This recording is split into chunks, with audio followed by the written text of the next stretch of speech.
So thanks for watching the full video. This is Pike and Musky rod and line setup 101. I'd like to go through the whole gamut of 9 weights, 10 weights, 11 weights, and 12 weights, and covering both line size and weight and rod size and weight and why you would want to choose. Again, this is a big question I've seen a lot on social media. I get asked that guiding a lot, so this is something I wanted to kind of put out there to the world. Again, this is just my opinion, what works well for me. There's definitely many ways to skin the cat here, but this is what works for me. So what I'd like to show you is start off with is a floating line. So here we are in the middle of the summer. It's the end of July in 2019. Hope your fishing season is going well. And this is a 9 weight, 9 foot 9 weight. And on this rod, I have Pike and Musky floating line by Rio. And this is, I think this is about a 350 grain with a bigger shooting head to punch out bigger flies. And this is what I use for top water. And I have my YouTube Pike and Musky leader setup system on my YouTube channel as well. But what I'd like to mention there, the reason why I bring that up is because for floating line and for poppers, I like to go an extra couple feet on my leader length. And that's pretty much the only difference that I do between streamers and top water. But this is my go-to top water for pike. You can do the same thing for musky with a 10 or 11 weight. Just go to a 10 or 11 weight floating line. So that's my go-to proper 9 foot 9 weight, 9 foot Pike and Musky Rio floating line that really punches out the flies well, and a little bit longer of a leader. So my next rod that I'm going to show you for setups is for pike. This is specifically for pike. Not to say you can't catch a musky on a 9 weight. Not to say you can't catch a musky, yeah, on a 9 weight, but this is what I use for pike. I try to stay away from 9 weights with musky. But this is my a typical setup that I use for pike for streamers. So this is a 9 foot 9 weight. This line here is by Airflow. It's sink type 3. It's got about a 24-foot shooting head, and it sinks at about, I think about 4 to 5 inches per second. And with the same leader setup that I have for pike and musky, or musky is the same thing I use for pike. So this is kind of like my go-to. So really what you want to do for this setup and any setup is to match the line weight with the rod weight, and then also with matching up the size of the flies. So as you can see here, this is a little bit smaller of a fly. This certainly on this 9 weight would catch smallmouth, largemouth, and pike. We just did it this weekend.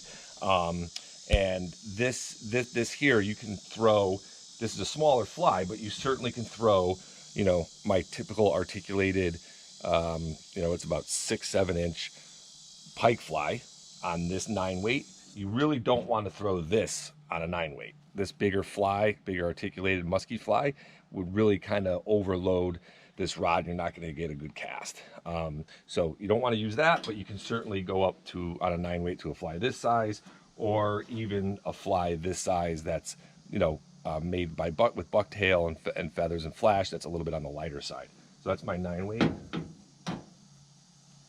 So the next rod I'm going to show you is probably, this setup, in my opinion, is probably the most versatile pike / musky rod. This is a 10 weight, and I have Big Game Depth Finder 400 grain by Airflow.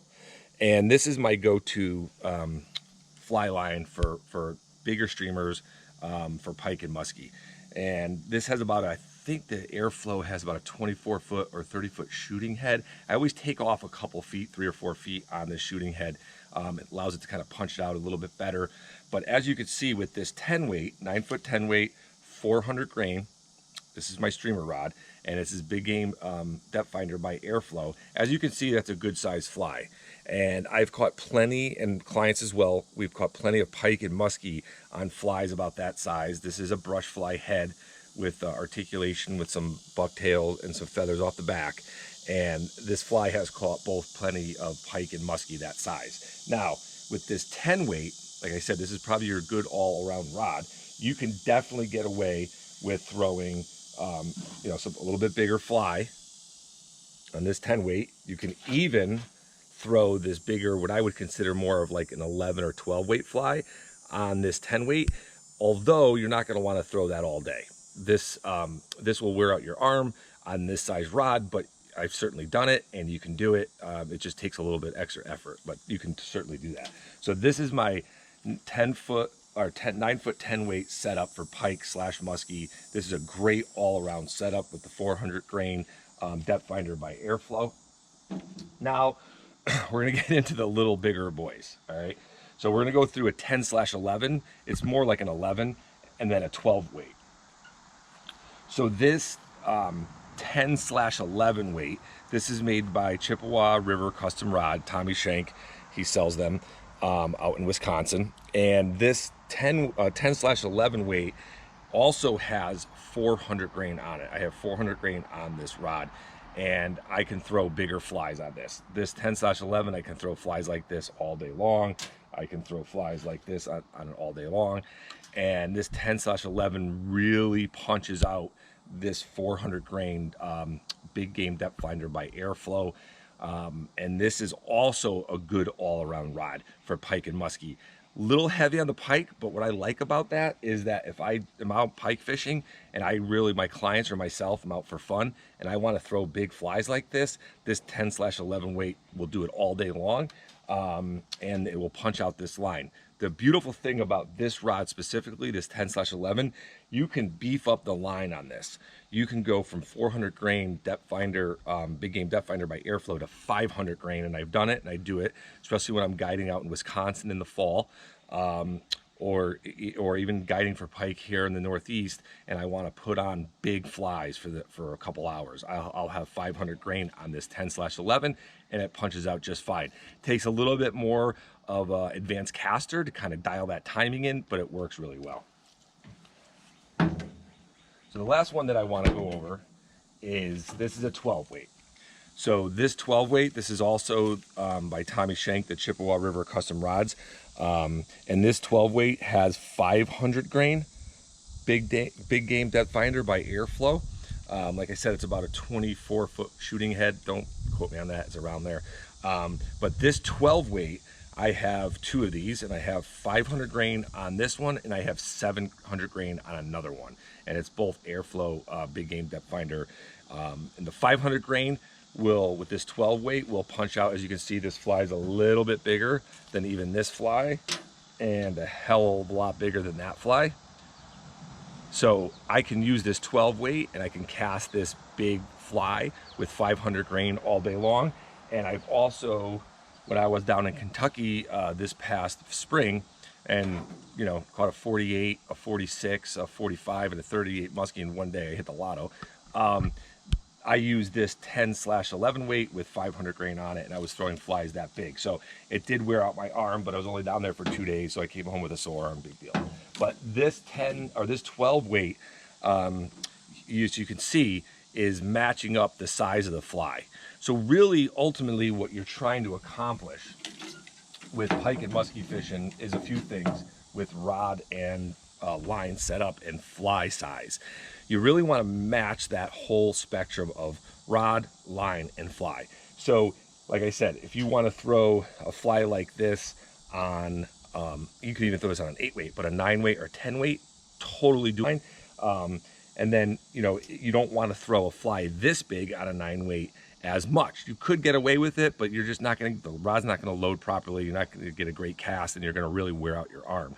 So the whole magic to rod, reel, line, leader length, and fly size is really to kind of make everything go a little bit smoother throughout the day, help your arm, make accurate casts.